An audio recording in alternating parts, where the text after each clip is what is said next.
Okay, let's begin talking about your new album. After playing on all these bands, you decided to produce an album with yourself as the leading part. You had the inspiration to the songs, you wrote most of the music, you choose the participating musicians. Where did this decision came from, and what was the main difference for yourself in the process of production compared to the releases you've done before with the bands? Well, the whole sort of reason, the inspiration to do a solo record was really after having been in bands for so long. At the end of the last Velvet Revolver tour, I'd gotten really just frustrated. I had issues with our singer, and I've been through all this again, and I was like, I have to just do something on my own for a minute. And I had this idea that I would write all this music and get singers to sing on my record, because I've done so many sessions for other people's records, and I thought it'd be an interesting idea to sort of get people to perform on my record, and that's basically what I did. Appearing artists on your album are kind of the who is who of the worldwide rock scene. How was it to work with all these characters, and what was most exhausting and what was most fun to work with them? Let's see, how do I answer that? I mean, all things considered, I had a great time working with everybody. It was a really, it sounds like a big project, and it sounds like it was probably complicated. And looking back on it, it probably was, but I had the best time doing it. So there wasn't really any kind of point where it was exhausting or tedious or anything. And then working with all these different artists, they were just, you know, they're all just really talented, great singers, you know. And so it was just a real pleasure to sort of, I'd write a song and I go, God, you know, Ozzy would sound great on this song. So I called him up, I sent him the demo, and he said, oh, I like it, you know. So he wrote his own lyrics and he came up with his own melodies, and we got together, and it was a lot of fun. But I just read that it was kind of exhausting for you, or it was kind of hard to handle all the legal rights. Oh, well, yeah.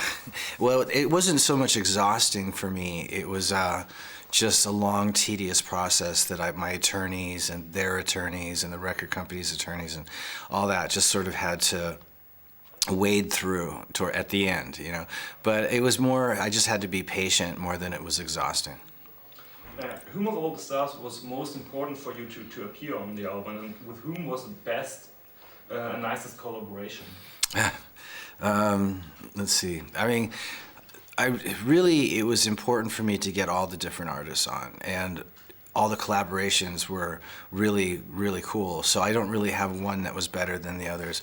But you know, it was really cool to have some of the guys that I grew up listening to, like Iggy Pop and Lemmy and Ozzy. Those were like the three main old school guys, and that was a huge honor that they would take the time out to come in and perform on my record. But then, you know, getting Kid Rock to do it and Fergie to do it and all these different people, it was really just a joy to have everybody involved.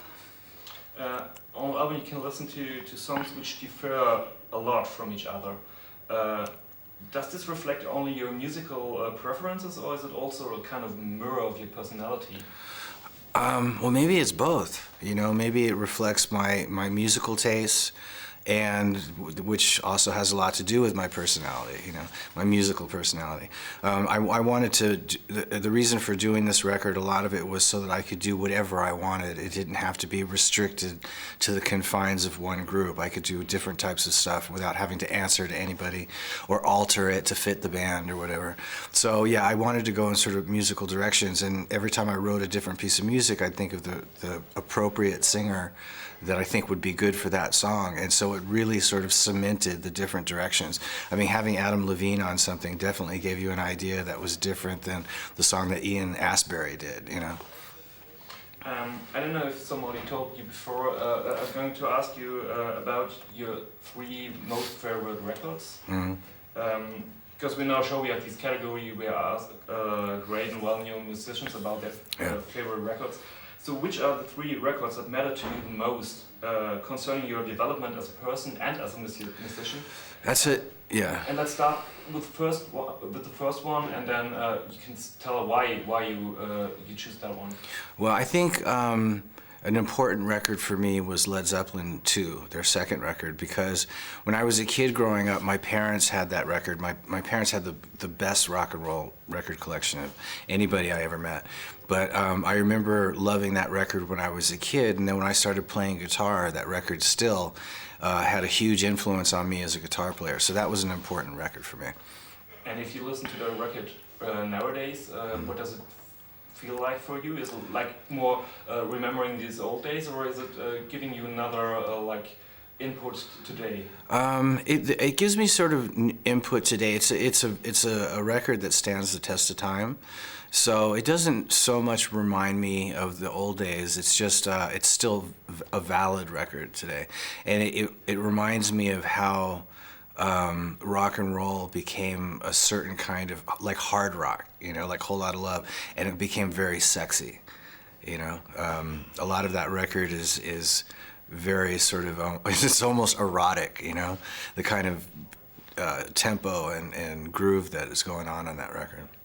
And as you started playing guitar, was it like you choose a lot of songs from the Led Zeppelin to try them as well? I still play the Led Zeppelin songs off that record. Bring It On Home, Whole Lotta Love, Moby Dick, not Moby Dick, Livin' Lovin' Maid, you know. So those are all just still like, you know, really important riffs for me, you know, because it had a lot to do with what that influenced me as a guitar player. Okay, let's go to the second one. Okay.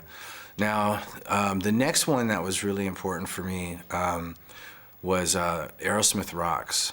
And that record came at a time when I was about 14 years old. And I discovered that record at this girl's house. And I'd gone over there to sort of basically to get in bed, get this girl in bed, and we had a lot of records, and we smoked some pot and whatnot, and had the candles lit, and then she put the Aerosmith Rocks record on, and I completely focused on that record for the next hour. I played it over and over again, and forgot about her, and sort of blew that whole date. But that record sort of spoke to me because there was a certain attitude on that record, and a certain kind of bluesy swagger. And it was really loud, you know, like real aggressive record, and it spoke to me as a teenager, and that's really what sort of set me off on the path of picking up the guitar and sort of the direction that I went.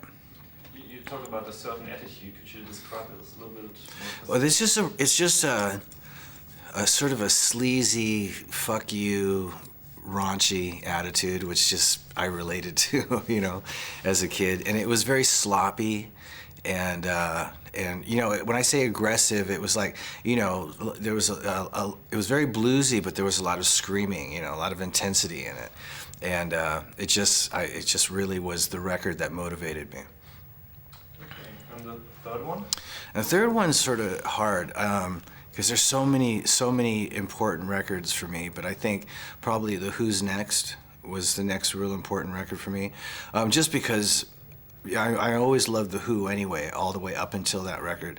That record really sort of had a style to it that had a big influence on songwriting for me and my sort of approach to rhythm guitar. It's just an overall one of the best rock records ever. When did you hear that the first time? Can you remember that? It was when my parents had it. It was a record that my parents had. So I don't remember exactly where I first heard it at home, you know? And I mean, at that point, when I first heard it, I didn't know I was going to be a musician. I had no idea. But then later on in life, I sort of rediscovered that record, and it really had a lot to say, you know, that influenced me as a musician, and it also influenced sort of my sort of rock and roll awareness and attitude, you know? I just bought this album myself like only 1 year ago, and I was real like I never realized before what's on the cover. Oh, he's like, peeing on the. It's a great cover. It's in the title, you know. Okay, thank you for that. Now again, some other questions. In your life, you worked together with various great guitar players. Yeah. You yourself, you're probably within the five most famous guitar players in the world of all time, next to guys like Jimi Hendrix and Eric Clapton. Man, that's crazy. Do you have an explanation why only male guitarists appear in these kinds of rankings and stuff and lists of? I don't know. I guess when you think about it, really, when it comes to rock and roll, it's a pretty male-dominated business. You know, I mean, you do have great breakout female artists, but the majority of it is male-dominated. You do have some great female guitar players, but not as many as you do, obviously, male guitar players. I mean, Bonnie Raitt's a fantastic guitar player. There's a lot of them, but I have no idea why that is. It's just, it was that way when I got here. But I have the impression that if women are participating in this musical business of the rock scene, most of them play bass, or most of them sing, some play bass, but only just a few play guitar. What do you think is that? Is the guitar more, why does the guitar has more appeal to It's because the guitar is an extension of your penis. That's why. Girls don't have this. You think so? I don't know. I really don't know. I mean, maybe there's something phallic about it. It's definitely got a sort of macho thing to it. But I never stop to think about it. I have to give it a minute and give it some serious thought. Walk around and ask some questions. We can talk about, just, I just met Jennifer Batten in Ireland. I know Jennifer. On her tour. And she played with Michael Jackson also, as you did. I did, yeah. And she was kind of like, when she came up on stage the first time for Michael Jackson, it was like, oh, look at this woman, and a lot of people just didn't see her as Jennifer Batten as a guitar player. They saw her as Billie Jean, as Dirty Diana. Okay. It's more like, do you think this is, the perception of the people is different if they see a woman on the stage or if they see a man on the stage, or what do you think? I know, a lot of it has to do with image. I think it's cool when you see a woman like playing bass or playing drums or playing guitar because it's different, and I think it's sort of a turn on when you see a girl doing it. But I think it's an image that, especially in Michael Jackson's case, where he definitely has a visual thing going. He hired another female guitar player just recently before he died, Orianthe or whatever. And I guess for an audience, it's sort of a little bit of a shocking kind of thing to it because they're not used to seeing it, Other than that, I really don't spend a lot of time dwelling on it, so I'm not really sure. Do you think maybe it's because the lack of role models for young girls? So if the boy grabs a guitar, he's like, I want to be like. Maybe guitar is just not really that feminine a thing to do, I mean, Joan Jett's pretty rock and roll, but she's not the most feminine girl I've ever seen, So I don't know about role models and all that stuff. Is it really? It doesn't seem all that important to me, Maybe just one more question to about this topic, because in the last years, like kind of last 10, 15 years, a lot of young girls and women came up with a guitar and getting famous and getting,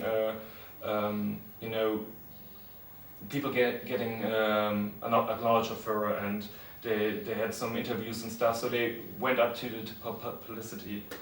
Sorry, On the other side, websites are popping up, just like play like a girl or stuff like that. So female guitarists want to push other girls to play guitar, and there are guitar companies who design guitars especially for women. Do you think can change this whole thing of a guitar, mainly a more male instrument? I mean, it's possible. It would take a lot of generations of a lot of girl guitar players to sort of change the sort of stigma of male dominance in that field, but it's totally possible. I mean, I think it would be great if there were more girls playing guitar, I think girls on average are better singers, so I think they'd make great guitar players too. So I don't know if that's ever going to happen, but it would be an interesting thing to see, that develop. I mean, there's been some cool bands. I mean, I remember back in the 80s we had Girl School, you had the Runaways, and Lita Ford went on to be pretty cool and play lead guitar and all that kind of stuff. There's just not that many of them. But that brings me back to your album. You said girls or women are better singer, but you got only 2 female singers on your album. What is it? Actually, I worked with 3. 3? Yeah, Beth Hart is on there as well. Anyway, but well, there's not that many female rock and roll singers, and that's primarily what this record is. But I think in the pop world, because obviously pop is so huge right now, in the pop world, I really would, in most cases, rather hear girls sing that than guys doing it. You know, Yeah. I think they're more in touch emotionally, and so the songs have more depth and have more meaning than a lot of the stuff that the guys are doing. Rap's different, you know. You just mentioned it's a rock album, so a lot of musicians when they're getting older and beyond the 40s, you have two kids. A lot of musicians get settled. They change their music a bit to getting more calm and. But your album still got this energy and still got this rock feeling. How did you conserve that? That's just that's who I am. I mean, I've always had a certain kind of, I have fun doing music that has energy to it, and I sort of, that's what turns me on about rock and roll, is just the whole energy of it. And I don't see that ever really changing, you know. I think I had a really good time on this record because I got to actually rock more in this particular setup than I did in my last one, you know. So yeah, I don't see that changing. I don't know why that is. It's just sort of my personality or whatever. And I'm sort of the eternal teenager too. I'm not really ready to grow up yet, so. You once said that if you had the chance to do all your life again, you would do it the way it is, what it was. Yeah, well, you know, I don't believe in saying what if and looking back and saying, oh, if I could have done this or I could have done that. And I don't like to live by regrets, and, you know, I sort of like to live in the present and sort of move forward, you know. I'm just wondering, if you think about your kids, do you want them to be part of the music business as well, or you don't care? Or you don't want to? I mean, you know, that's something that I do, and I'm very passionate about it, but that's because that's what I, as an individual, really like. I wouldn't force that on my kids. They will get to do whatever it is that they choose to do, you know, and I'll support that. But if one of your sons will come up with and say, hey, Pop, tell me to play the guitar. Well, one of them is now. Yeah. He's going, yeah. But I'm not sure if he's serious or not, but he wants a guitar. He wants an acoustic guitar. But if he did decide that that's what he wanted to do, then I would try and be as helpful as possible, you know. Okay. Thank you very much. Is it? Okay, cool.